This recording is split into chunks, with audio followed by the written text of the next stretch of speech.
Good morning to everybody. This is Bardo Schettini Gardini, so you can see my face. I'm very happy to talk to you this morning because I would like to give you some information on the new CEN-CENELEC membership criteria as they've been revised and adopted and in force this year. This webinar, well, we have actually scheduled 2 hours. Let's see how long it's going to take. Before getting to the content of the presentation, let me just remind you some, housekeeping. The first information I would like to give you is that this presentation, this webinar, will be recorded. So we will make it available for all those who have not had the opportunity to follow it today in our website, so they can always see it and download it from our website. And the second issue that I would like to share with you is about questions. As you know, the way normally webinars works allow us to reply to the questions at the very end. So that we will not interrupt the presentations. So please, whenever you feel necessary to ask a question, just write it down on the right side of the screen. We will receive it, and I will try to reply to all of them at the end of my presentation. In case that would not be possible, I will, in any case, try to reply by email to all the attendees. But normally we should have the time to reply to all those questions online. Okay, now let's start with the webinar. As you will see on the screen, what I would like to give you as information firstly is to start giving you a bit and remind you actually why we have membership criteria and what we have been doing so far, so that at least as a first point you have an idea of the context around the new membership criteria as we have today. Following this, background information, we will look at what we have been doing today and the next steps. So the work ahead. And then we will get into the content of the new membership, the revised membership criteria, notably the part that is now included in the internal regulation part 1D, the revised guide 22, and I will finish with just some final remarks and conclusions, and then of course we will open the floor to replies to your questions. So let's go to the background. So I would like just really briefly to go back a bit of in the past, so to give a bit of history on why we started to look at the membership criteria. And actually, the story goes 10 years before, because it started basically with the European institution. That case was the European Council, actually, who invited the European standardization bodies to think about a voluntary system of peer assessment in order to improve the system. That idea was taken up also by the European Parliament later on, by the IMCO and the ITRE committees of the European Parliament, that they also call us to make sure that we have a system in place to preserve the values of the European standardization system. When we discussed about the new regulation 2025, which was approved in 2012, the European Commission also issued in that framework also a communication, and in that communication they made very, I would say pretty clear that the request to develop a voluntary scheme of, to demonstrate actually that all the members comply with the with the membership criteria, basically. Now, in the regulation, there is nothing, fortunately, I would say there is nothing really about it. But of course, the regulation itself called for transparency, openness, consensus, so the WTO criteria, basically, in a nutshell, as well as request, as you, many of you actually know, request the European standardization bodies and the national standardization bodies and national committees to deliver an annual reporting on their activities. And within this annual reporting, of course, we also, in one way or the other, have to demonstrate that we the way we function is meets also the WTO criteria, because of course that all of us, we have a transparent, open, consensus-based kind of process and procedures. Now, with that, let's say, institutional request in mind, since 2010, we started discussing how to make sure that the members successfully fulfill the criteria a set of criteria for membership in CEN-CENELEC, and based on, of course, on the WTO criteria. And in 2010, a first group was created, which was chaired by Elizabeth Stanford-Blach at that time, after 2 years of discussions, this group agreed, and subsequently they also were agreed by the General Assemblies, of course, of CEN-CENELEC, on 2 guides that all of you know, because these guides are those that we have been using until last year. So Guide 20 on the criteria for membership, and Guide 22 on the organizational structures. So the idea was, of course, to give a coherent set of rules and process and templates in order to allow the members to run self-assessment and assessment or peer assessment activities. Let me also remind you let's say the loop within which the assessment of the membership criteria is embedded. And the loop is the one that you have on the screen. So basically, each member has to, on a recurrent basis, to make an assessment. And as you know, in the past was a self-assessment, peer assessment, or combined assessment. That was was agreed at the very beginning.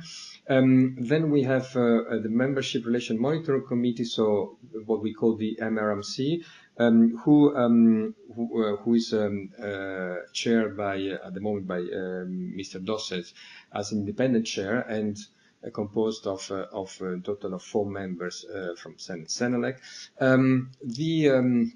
The Membership Relation Monitoring Committee, as I wanted to say, is the group who is in charge of reviewing all those assessment reports, and to report to the first to the Presidential Committee in all case of non-compliance, but also through the boards of CEN-CENELEC, also to the General Assemblies.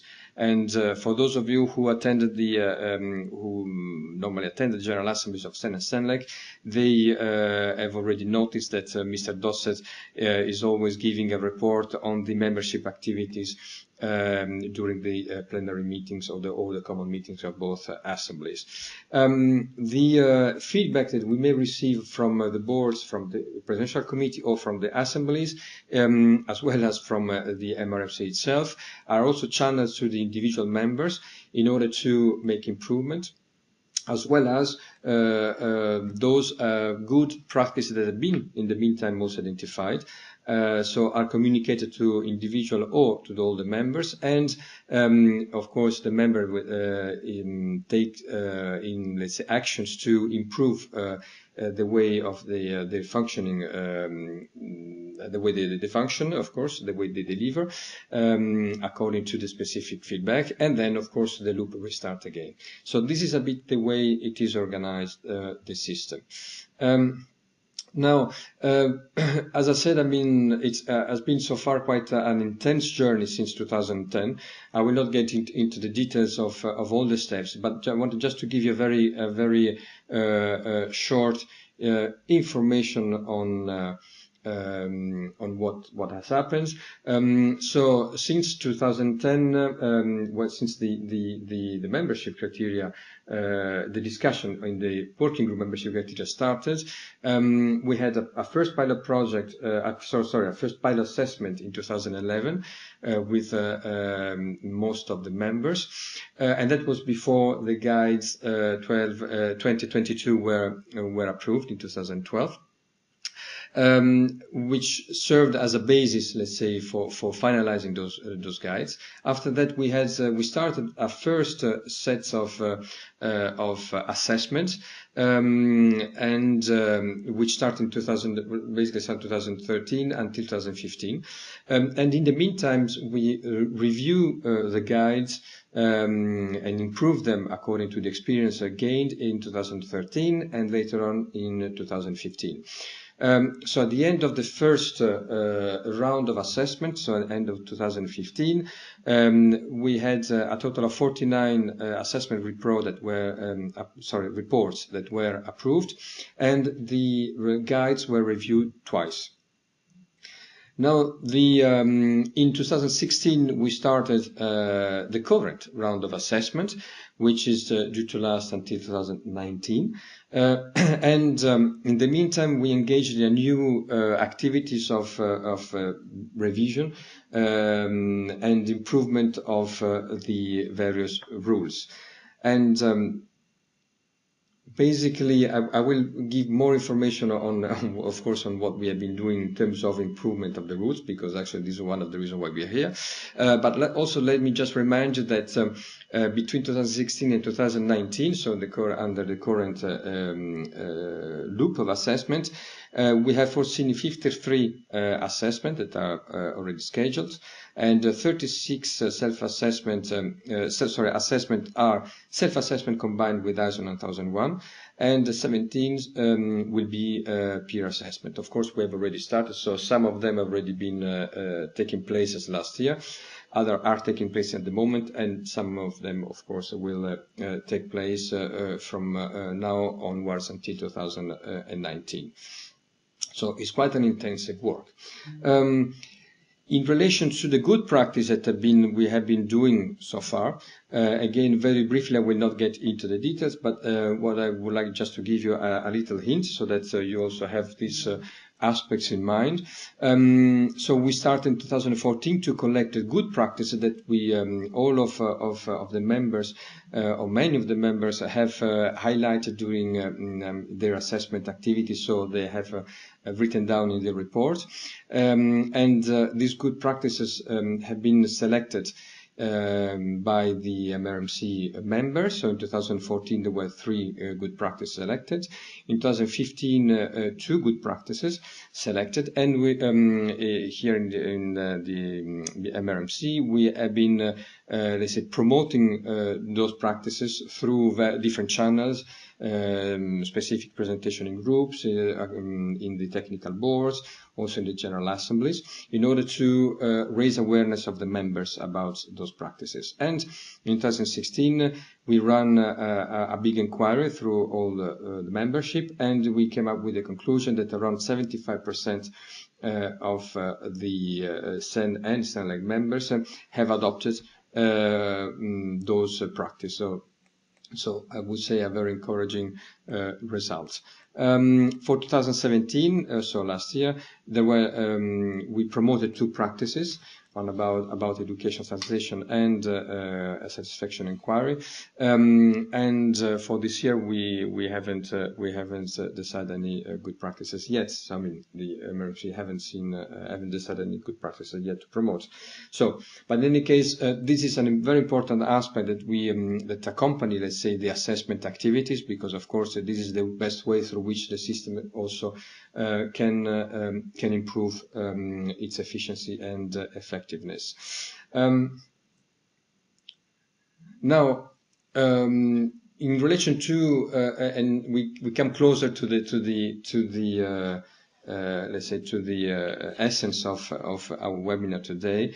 In terms of reviewing of the membership criteria in 2016. So at the end, I mean, along with the results of the first round of assessments, membership workshop, so involving all the CEN-CENELEC members, was organized. So the 1st of March 2016, and in order to review and to discuss to discuss the outcome of this first exercise, and to see whether we can improve, or actually if it's really it's worthwhile actually to go on in this exercise.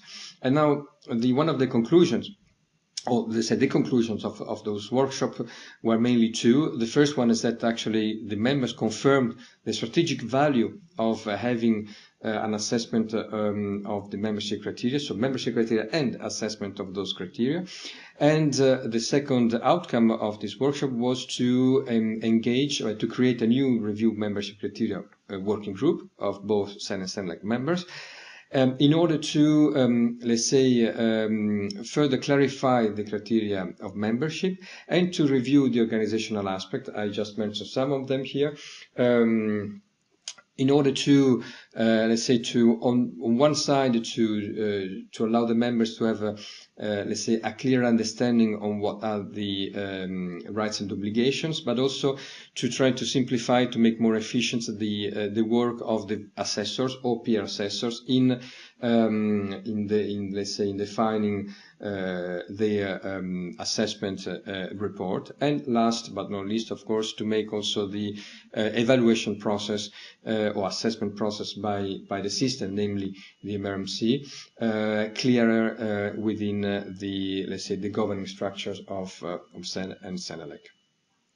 So this working group had an intensive work, which ended last year around May, and it ended up with two main deliverables. One is, what we have now in the internal regulation part 1D, so a review of the membership criteria, and also a review of Guide 22. And these two deliverables were approved by correspondence by the two General Assemblies in September, and we have kept on hold the entry into force until the early of this year. And as you have seen, probably many of you already know, of course, these two deliverables enter into force formally as at the beginning of this year. And Guide 20, so the current, the guide that was used until the end of last year has now been withdrawn. So if you want to for those of you who don't know, if you want to get access to those documents, they are of course fully available in our website, in CEN-CENELEC website, as all the other similar documents. So as far as new internal regulation part 1D is part of regulation part 1, so you will find it there, and Guide 22, of course, you will find it in the specific page where all the guides, CEN-CENELEC guides, are available and can be downloaded. Now let's go into the subjects, and I would like really to start with just some general comments. Now, in terms of the shift from old Guide 20 to internal regulation part 1D, what does it mean? It means that basically now the rules, or let's say the criteria of membership, are the importance of the criteria for membership is clarified, to the extent that, legally speaking, within our system we have, of course, the CEN and CENELEC statutes. Just after the statutes, we have the internal regulations, which are binding for all the members. And then, as you know, as a third, in the third layers, we have the guidance notes, guides, and other administrative, let's say, documents that we may share. So the fact that the internal the membership criteria have been included as part of the internal regulation part 1, which is the part of the internal regulations which deals with the governance, describes actually the function of the governing bodies of CEN and CENELEC, gives a clearer understanding that these membership criteria are full part of the governance of the two organizations, and have to be fulfilled by all the members without any doubt. In the past, it happens that in some cases, especially maybe sometimes not really the members, but outside membership, we were questioned whether, how, if those membership criteria were actually compulsory or not, because they were just in a guide. So now things are clear. They are part. They are part of International Part 1, now D. So all the members have to be have to fulfill those criteria, and there is no possibility to misunderstand it. Now, in terms of, let's say, general approach of the new revised criteria, the working group decided to, let's say, to follow a clear path. First of all, the idea was to keep it simple. So you have noticed, or you will notice that, for instance, and that is a big difference compared to old Guide 20, the WTO criteria, old Guide 20 records and copy-pasted the WTO criteria, just to give also, let's say, as that was an idea to give some, let's say, some hints on those criteria, WTO criteria as well. Now this copy-paste is no longer there, so the WTO criteria are no longer there. So which of course already make the text less heavy. At the same time, all the texts that were referring to what is meant, actually how you can demonstrate the let's say the compliance or possible information that you may use, or assessor may use to prove compliance. All those texts, since they were just recommendations and they were not, of course, of compulsory use, have been also deleted. Which means that the assessor now, they have a complete, let's say, they have freedom, let's say, to decide among themselves how they want to demonstrate the compliance, and through which supporting evidence.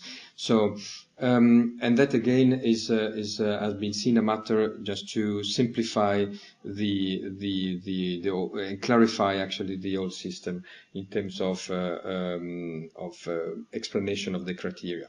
Now, another point that is quite important is that in the past we mentioned regulation, compliance to regulation 1025 here and there in the membership criteria. Now, basically, regulation 1025 is no longer mentioned throughout the criteria, and that is also has two objectives. The first one is that if tomorrow regulation 1025 is amended or changes, we don't have to to go through and change all the reference in our membership criteria. But this is I would say is more for a practical basis, but also we assume that irrespective from regulation 1025, there are certain clear obligations that all the members have to fulfill in any case. So let's say the link between regulation 1025 and 2012 basically has been shifted at the very end in a specific table that I will show you later on. Other points of importance is that in the past the criteria, the Guide 20, in Guide 20 there were quite a lot of places where the Guides 20 actually recommended. So we recommended some practices, or the text said clearly members should do this or should do that.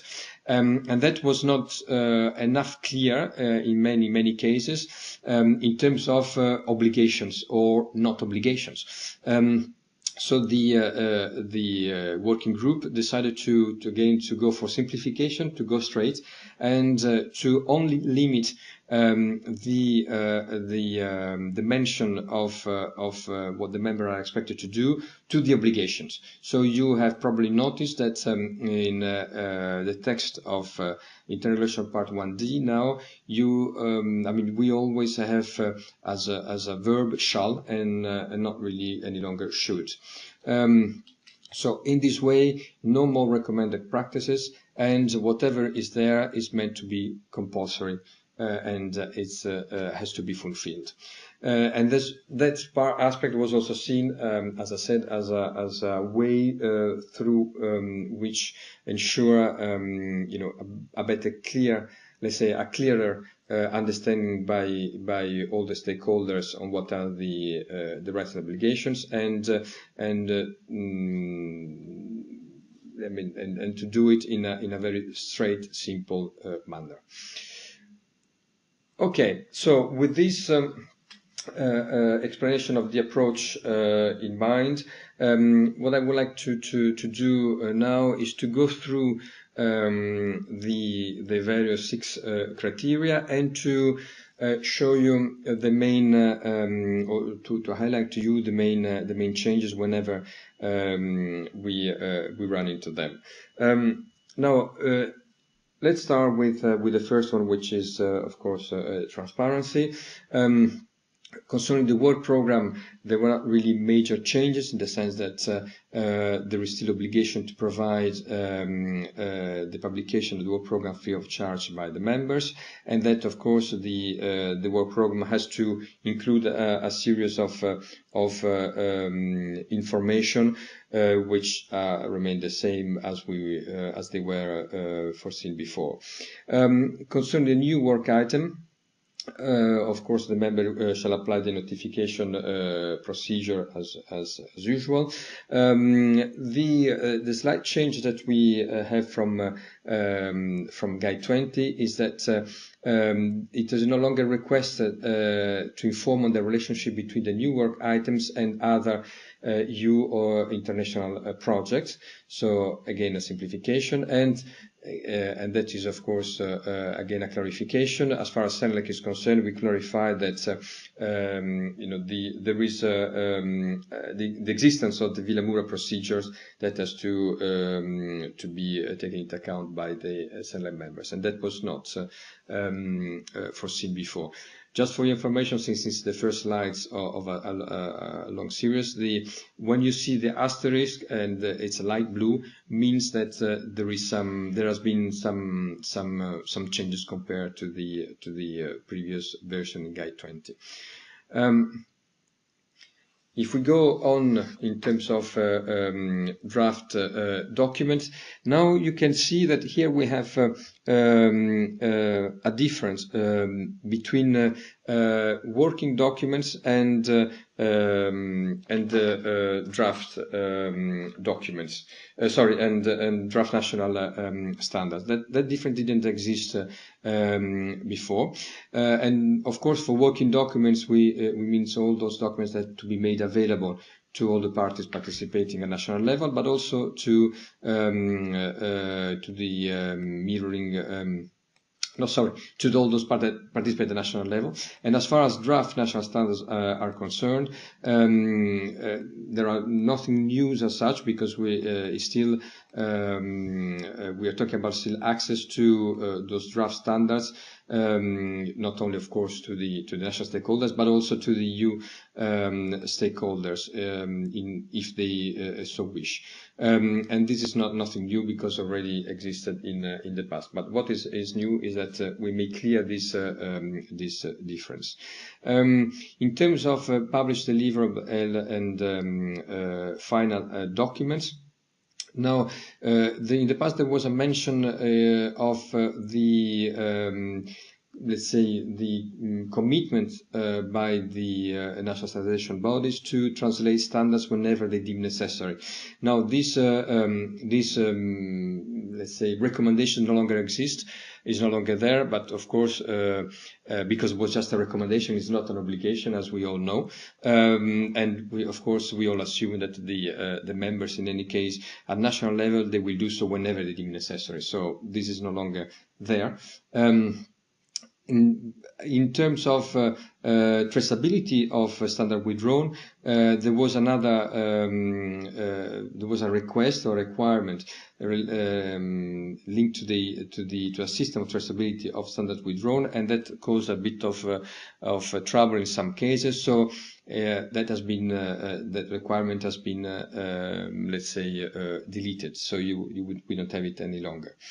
Concerning the procedure for a public inquiry, now under various guides and in practice, that under the public inquiry process, all the parties need to have access, all the national stakeholders need to have access to the draft standards on which they have to comment for the time of the public inquiry, free of charge. That this is a legal requirement that we have under, in any case, since quite some few years, under also Regulation 25, and it is also in Guide 10. It was important also to clarify here in terms of obligations for transparency, and that was added because it was not in the previous Guide 20. Concerning transparency of structure, there is nothing really new. The members still have let's say the obligation to ensure that the general information concerning the governance and the technical structures of the way they work is made available to the public, and that obligation basically is still there. So in terms of content, no really major changes. Now, if we go now to criteria 2, so you will see that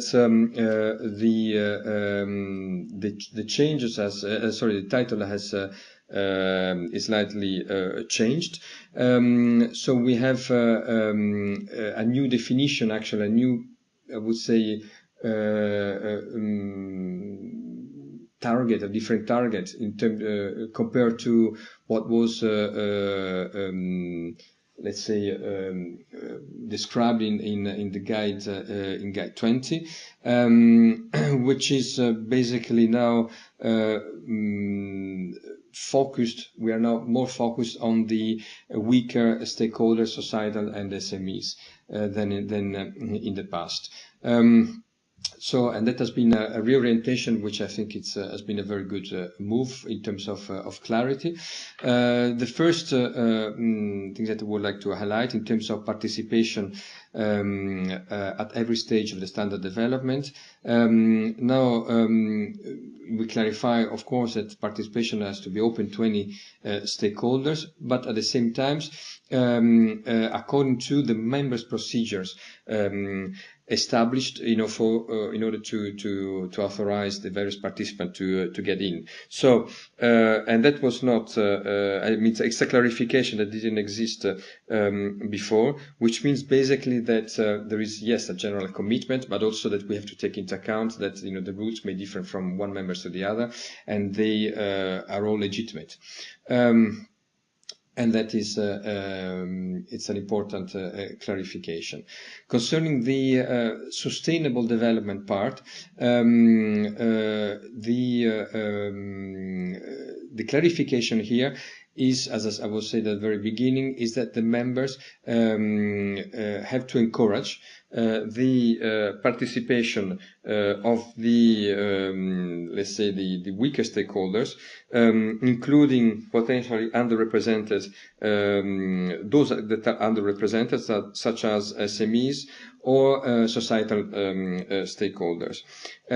So there is an obligation sort of, to encourage. And that has been, it's a clarification compared to the old recommendation that we had in the past. Concerning the one delegation, the delegation principle, so the one delegation representing the national position, here the clarification is that the member shall have the capacity to gather appropriate representation and experts in the relevant national committee, so as to ensure that there is a meaningful consensus among the national stakeholders. That doesn't mean that they have to gather in any case appropriate representation, because we know that that will not be possible. If there is no industry, there is no industry. That's for sure. But they have to show that they have the capacity to do so in order to work efficiently in the system. And that is so the idea of appropriate representation has been embedded into the criteria, and that it didn't exist before. This leads me also to the point 2.5 in the new rules, which is the principle of appropriate representation of stakeholders' interest, and that is linked to the governing bodies. Of course, one delegation principle is linked to technical activities. The second one, so the last one in the last title in these slides, which is 2.5 in the internal regulation part 2, point D, relates to the governing bodies. So here we are talking about transparency within the governing bodies, which means that the members shall ensure that the stakeholders are adequately represented in the relevant governing bodies. This is seen as a contribution to the transparency of the governance in the members, in the each national members. We will see. We'll come back to this point also under other criteria, but as a matter of transparency is also relevant. Now becomes actually relevant. Let's go to criteria number 3. The important work here that has been done by the group and has been to clarify let's say the concept of impartiality, under the two different aspects. One is a technical work and the governance. So the technical work, and I will come back to that, is really to ensure basically that the system, that the members have a system, an efficient system that allows to, we'll say, manage efficiently and effectively the possible appeals on technical issues, which shall ensure, of course, it's an evidence of the impartiality of the members. And in terms of governance, is the idea of neutrality from all various, let's say, specific private or public interest that the various stakeholders they may channel into the system. And this goes as it's a complement of what I was saying also before in terms of adequate representation. On one side we have adequate representation, on the other side we ensure that the governance is structured in a way that is impartial. Now, if we go to the specific point, so impartiality of the standardization process, the main difference compared to the past, on top of also what I was saying before concerning the appeals, is also that now is clear that the members has to keep an impartial and independent position through the balance of the interests represented in the standard development process. So here again we make reference to the fact that the members is let's say a neutral platform that should not or shall not be let's say influenced, unduly influenced by the various public, private, or societal, whatever interests. And that is something that has been clarified compared to what we had in Guide 20. Concerning consensus, well, consensus was already, of course, mentioned in Guide 20. Now, the members here clearly are required to have rules and process in place to demonstrate that they have the capacity to facilitate the consensus. And one of the main difference also from Guide 20 is that now we make reference to the Standard 45020, where actually we have the definition of consensus that is also, let's say, quoted in under criteria 3, so under 3.2. So now clearly compared to the past, there is a clear understanding of what we mean for consensus.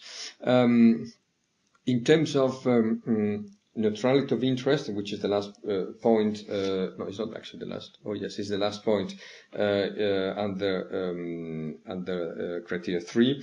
In terms of neutrality of interest, impartiality and independence of the members, governance. Here we're talking about governance. So as you see, as I was mentioned before, the difference between impartiality in the technical activities, which was basically the first and the second bullet point, and the third point really is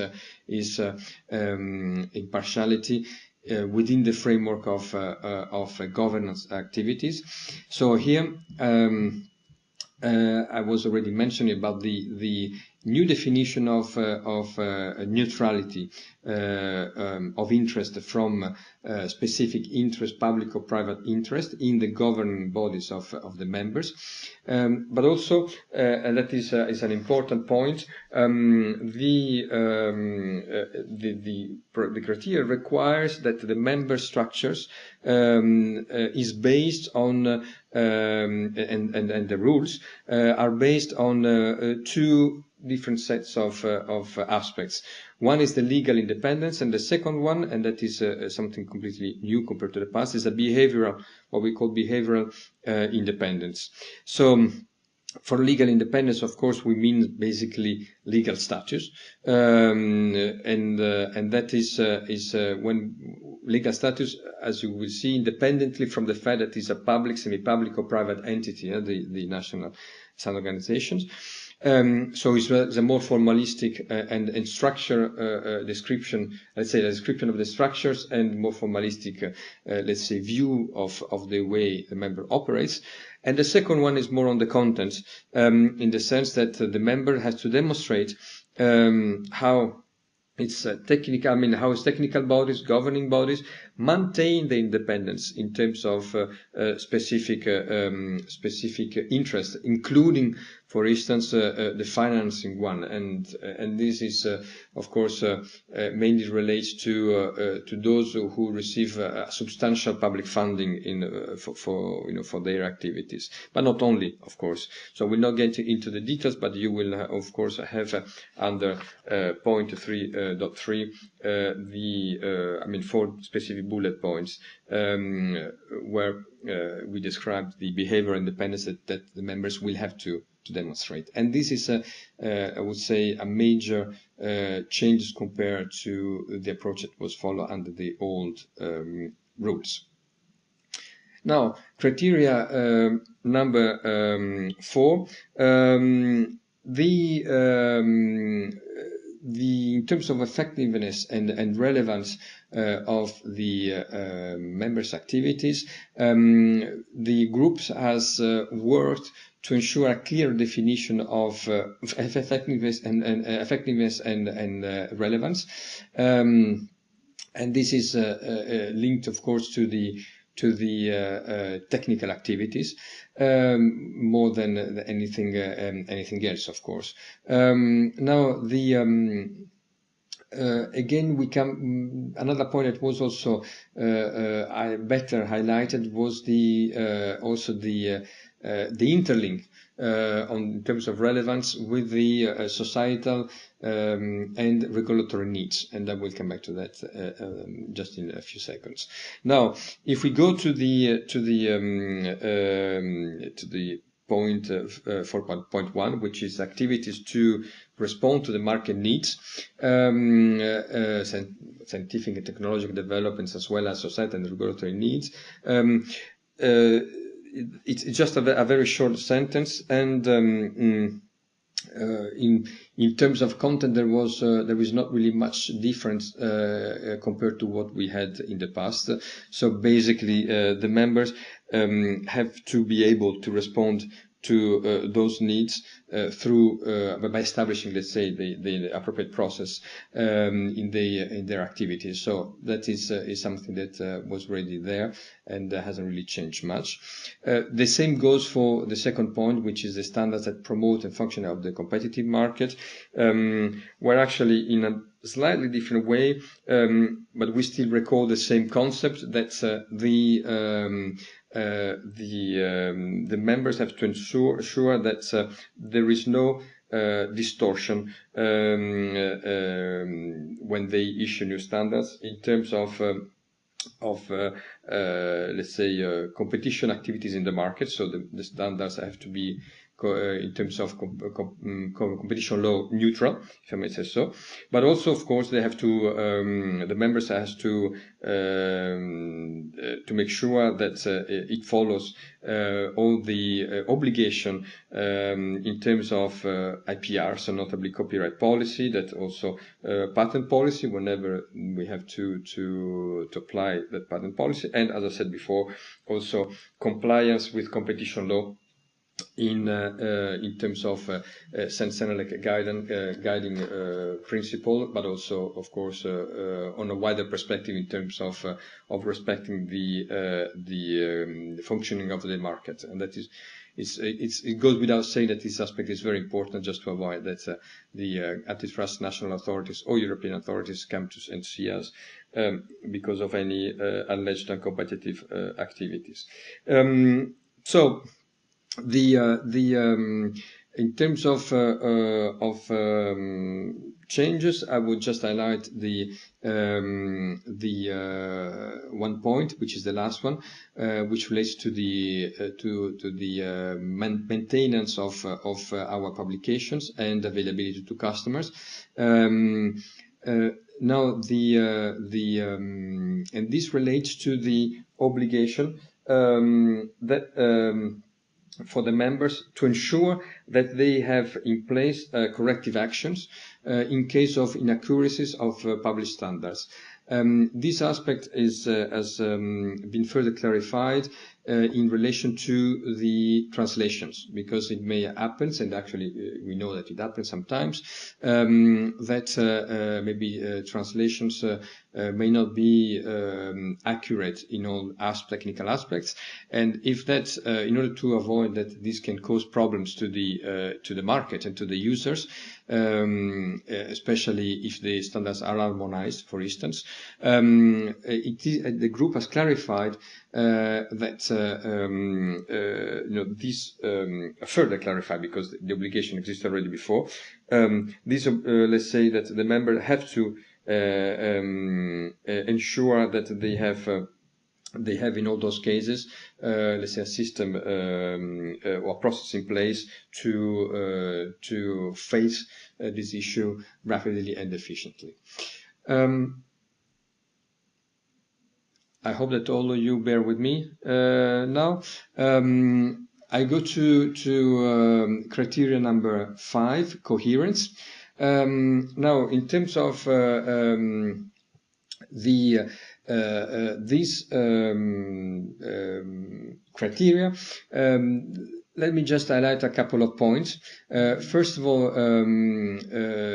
the fact that the basic obligations of the members to adopt the ENs as national standards and to withdraw conflicting national standards, which were before mentioned under Internal Regulation Part 2, but of course relates to one of the core obligations that actually one of the core let's say aspect that makes the difference compared from of CEN-CENELEC compared to any other bodies are now embedded under criteria number 5. So they are full part, let's say, of the governance of of the governance obligations, if I may say so. And that is has been seen as an important aspect that was important to clarify, and this has been put into under the criteria number 5. So now you will have it also under this criteria. Now, in terms of avoid duplication and overlap with standardization at European level. Of course, the obligation remains. That was something that existed before. However, we have two changes compared to Guide 20. The first one is that the members have to, let's say, to withdraw the conflicting national standards by the approval implementation data, i.e., the date of withdrawal. And the second one is that the implementation of the CEN and CENELEC, standards, ENs, at national level has been increased from 80% to 90%. At all times. So, and that is I have to say that most of the members, in any case, if not all the members, already attain this percentage, but has been seen, a way as a way to again by definition, let's say, to reassure not only the external stakeholders but also to make sure that all the members are fully all the time committed to let's say to adopt as much as possible at national level the European standards. So increased from 80 to 90%. Now the in terms of the last point, of course, at international level, just a simple mention, nothing really changed in terms of content, let's say concept. Of course, we refer now to the Vienna and to the newly signed last year of Frankfurt agreement, which replaced, of course, the old one. If we go on, in terms of duplication of conflict between sector, there are not really different sectors. There are not really major changes here.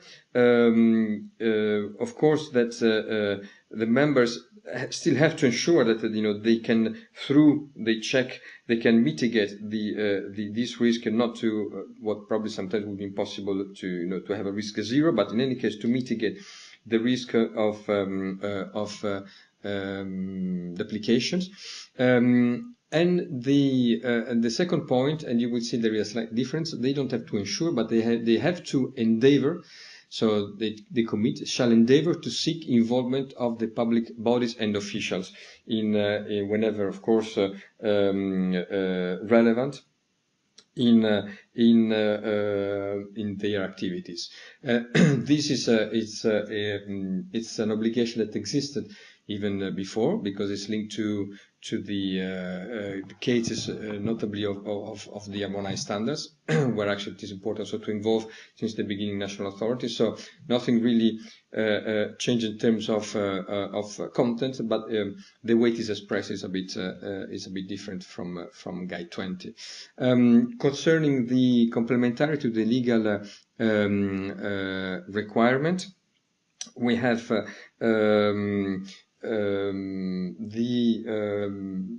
let's say that there are no major changes in terms of obligation to identify commitment to identify the link between standards and legislation. As I said before, which is similar to what I was saying before, is that the members have to seek the involvement, endeavor to seek the involvement of public authorities. Maybe there is just another. No, I think that is all what I wanted to say on this. Maybe just a little remark that this is also, of course, linked to the work that is done at European level by our committees and also by the until now the new approach consultant. But okay, but this is just a little parenthesis. In any case, this is what we have for criteria number 5. Let's go now to criteria number 6. And now two major comments here. This criteria has been thoroughly revised. Although, of course, the idea of the formal recognition of the members at national level is still considered as a fundamental, because in any case this is also in the statutes. So it was important to keep it.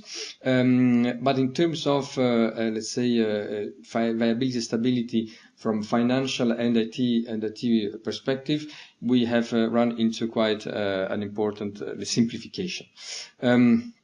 Now, let's start with the financial stability. You might remember that the financial stability and the Guide 20, and also in the subsequent checklist was quite complex. All this has been simplified, and now when we talk about financial stability, basically it is essentially reduced to the fact that the member shall ensure its capacity to pay the annual fee, and as I said before, no longer required the ability or the need to demonstrate that capacity. So it's going to be a fact. Now, in terms of national recognition, in the Guide 20 there was Guide 20 made reference in to the accountability of the members in its recognition. Now we have completely, let's say, skipped this reference, this concept of accountability, because it's no longer there. And we have further clarified the fact that the national recognition can be made through different ways, so law, administrative act, private arrangement, which was actually in a way already embedded into one of the revised version of Guide 20, but now it's made, let's say, in terms of text clearer.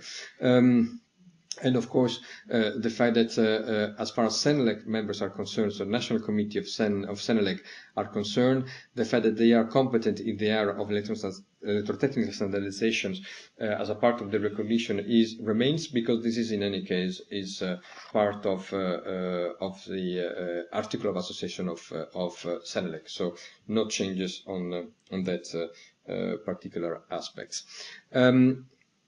Concerning the infrastructure and resources, here again we have simplified the text. Basically here, without entering into the details, without getting into all those details that were given in Guide 20, now the point 6.3 about infrastructure and resources simply or straightforward states that the member shall ensure basically adequate infrastructures and the IT system as well as competent staff. In terms of, again, infrastructure, that they have to guarantee an efficient technical and governance management. So it's about efficiency here. So it's a different angle compared to what we have seen in relation to the technical activities, technical committees activities, and governing bodies activities. So straightforward in terms of obligation. The last, I think, is the last point on criteria 6 is about the protection of legal interest of CEN-CENELEC. And here again, we, as we did already in Guide 20, we recall the Guide 8, Guide 10, and Guide 24. So compliance to those guide, but also we clarify, or in case we now recall as well Guide 31. At members level, Guide 31, CEN-CENELEC Guide 31, which is the guidance on what to do and what not to do in terms of compliance to competition policy. So the good behavior to have to ensure that all stakeholders, members, staff, and everybody is compliant with competition rules, which is said under Guide 31. Now, clearly there is an obligation that for the members, to be compliant when participating to CEN-CENELEC activities, also to this guide. So this guide is made compliant, let's say, to competition law. Is made compulsory also within our system, which is a very good thing as far as I'm concerned as the legal advisor. Of course, we keep on mentioning the Madrid Protocol on marks, the Berne Convention on copyright, but these were things that were, let's say, acts that were also mentioned before, so no need to go through them. Okay, so these are the 6 criteria as they have been, let's say, changed, and the major changes compared to Guide 20. Now, between Guide 20 and Guide 22, we also covered in the past 2 other aspects. The first aspect was related to those current members who change legal status, and the second aspect was about the principle, or let's say the obligation that applying also for let's say those organizations who wants to join CEN-CENELEC. Now, I mean, there has been, let's say, a bit of reshuffling of the various texts to make it, let's say, to make those texts more coherent and let's say again simpler in terms of presentation, and they are basically Section 7 and Section 8 of Internal Regulation Part 1D. However, I have to say that in terms of rights and obligations and processes, there are not really major change compared to what we had in the past in Guide 20 and also in Guide 22. So I will not get into the details of them, because I mean you can read them. They're quite straightforward, and no major changes. On the other hand, under Section 9, and as I mentioned at the very beginning, we have now a table which is summarize the cross-reference between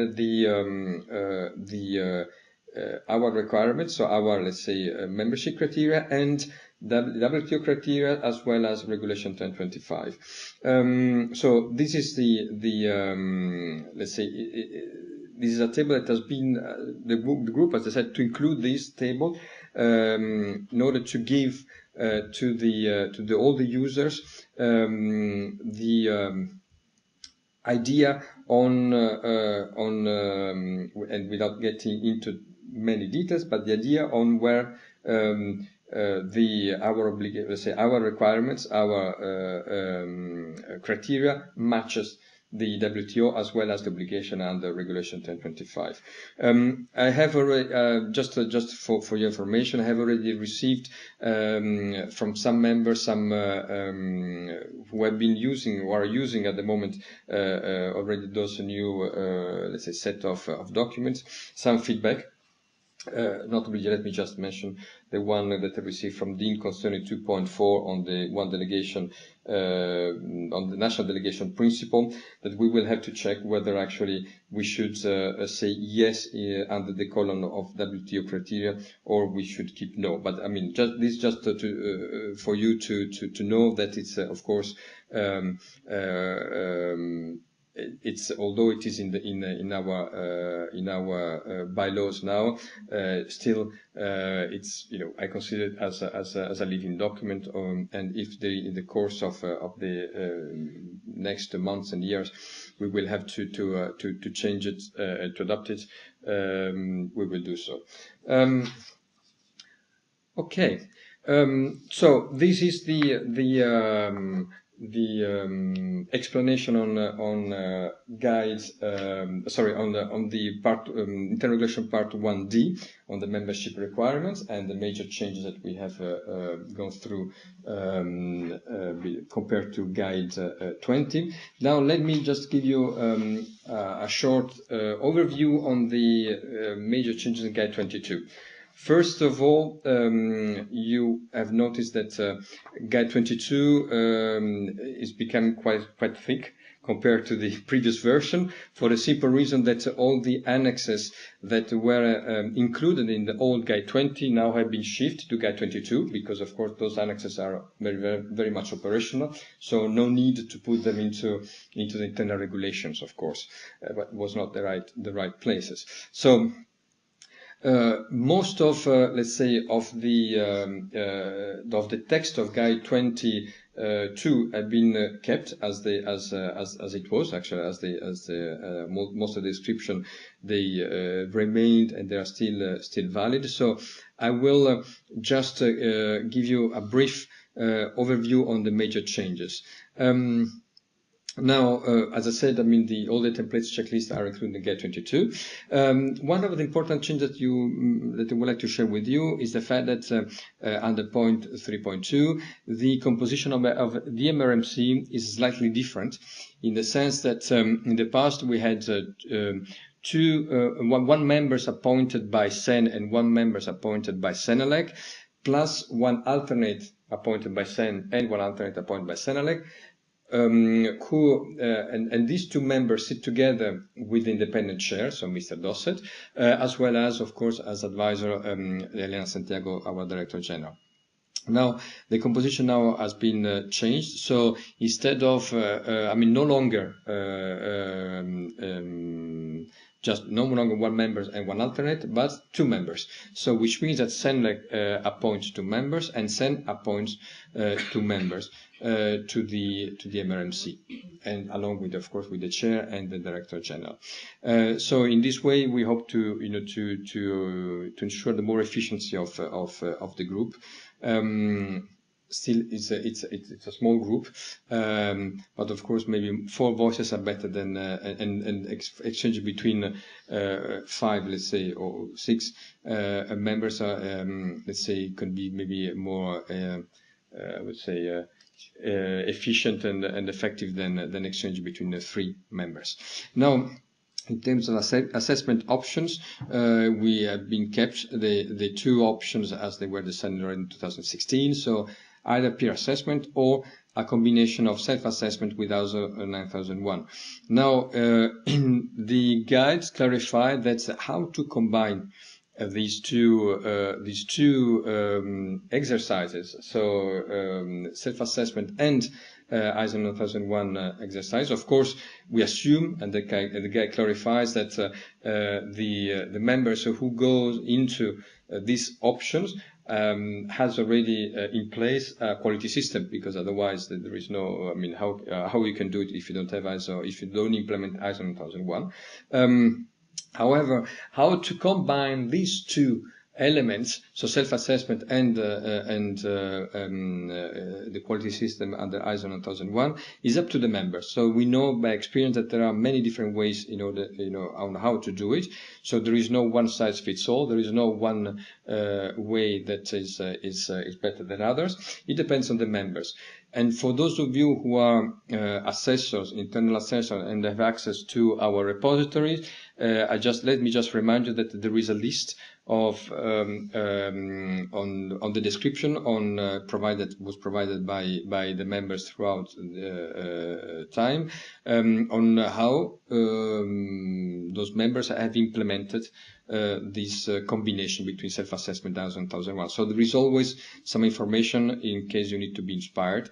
But of course, we as far as CCMC is concerned, we don't get into those details, and it is really up to you. Another point which is important is the cycle of assessment. So now it is 3 years, and you will see it in 4.21 and 4.31. So relates to both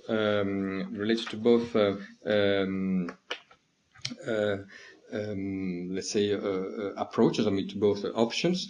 So the assessment exercise has been shifted from 4 to 3 years. At the moment, we still have until 2000 and 2019. So we keep it the one that is clearly, because we are fulfilling it in a way. But of course, for the next cycle, we will have to go for a 3-year cycle instead of 4-year cycle. Another point which I think it's quite important is that the non-conformities have been revised. And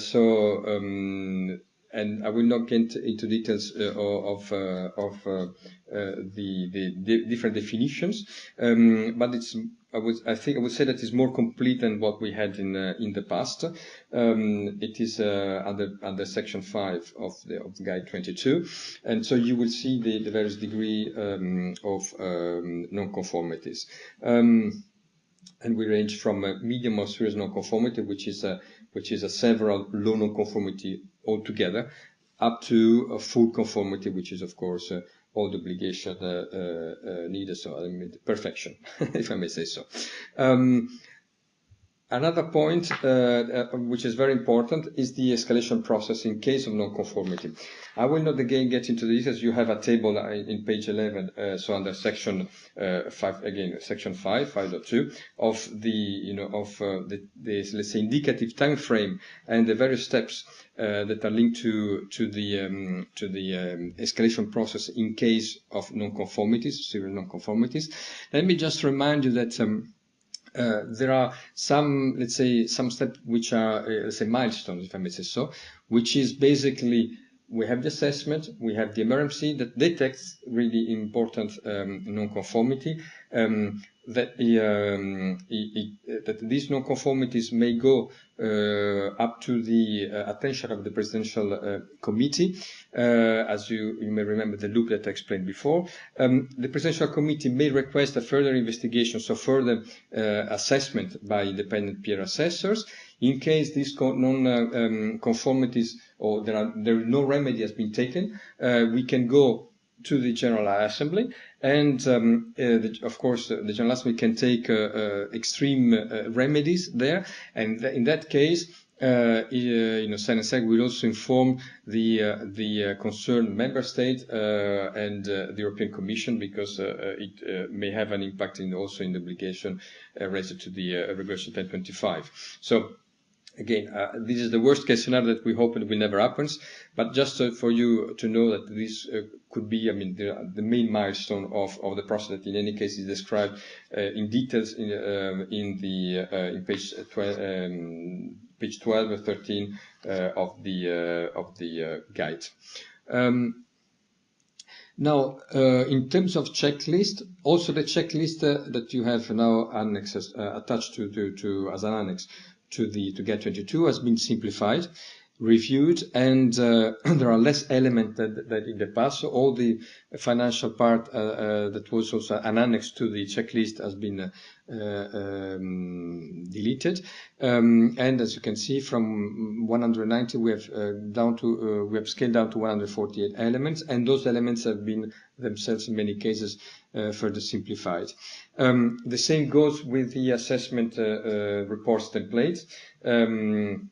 So the templates for the assessors, as well as the template for the chairman in his assessment to the MERMC, have been revised and simplified. So, for instance, let me just mention one aspect. In the past we request to have a SWOT analysis, which in some cases, I mean, for some members was a difficult exercise, and has been agreed to eliminate it, so to get it out. So there is no longer a request, for instance, to do a SWOT analysis. So again, simplification, and we try to to go straight to the main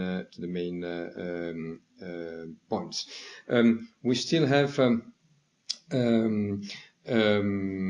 let's say okay. Well, concerning other aspects, there was in the old Guide 22, there was a section related to the synergy between these assessment exercises and Regulation 2025, so the synergy between the two, and this section has been deleted, so because it was somehow not really much relevant. On the other hand, we have added a section 7 related to the application of membership to CEN-CENELEC. So it's again a reorganization of the information that existed also before. We have kept the tips for the internal assessor, so you can always make reference to these tips in case you want to have some hints on how to do your work, as well as the chart on the flow of activities in relation to the self-assessment combined and peer assessment. These have been kept. With this presentation, well, I mean, with these comments, I just to conclude my presentation with just a very simple conclusion, if I may say so. The first one is that a big effort has been made by this group to simplify the membership criteria, to review and to make them straight as far as possible. The strong belief has been of the group, that I guess has been shared also by many members, is that it's a good step ahead in terms of ensuring an efficient system of assessment while keeping the let's say the expectations, or in any case the quality of the deliverables that will be made by the members, and it's a good step ahead in terms of clarity and visibility of the members' commitment towards maintaining really high level system within CEN-CENELEC, and this is has a strategic importance in terms of visibility of the quality of what we do towards all external stakeholders, not only the institutional one at European level, of course, but also worldwide. And it is not by chance that in the past, even myself, I've been triggered many times by other organizations outside Europe in order to get an understanding on how we work and the way we do our assessment, because it's been seen as an interesting way to promote the quality of the system. So that proves that we are going the right direction.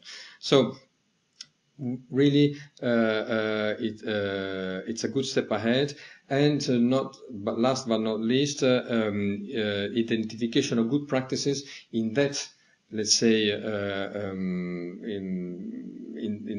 that context is also a very important aspect, because it's one of the tangible way through which the assessment could be really useful for all the membership, as by sharing specific good practices and raising awareness on how one or other members are, let's say, developing specific really good practice at national level that can be replicated by others in their own countries. It's really an important element that is completely, totally part of this exercise, and that will help, of course, to ensure we have really a good quality system. With that conclusion, I would like to thank all of you for your passion and to have been there with me for more than 1 hour.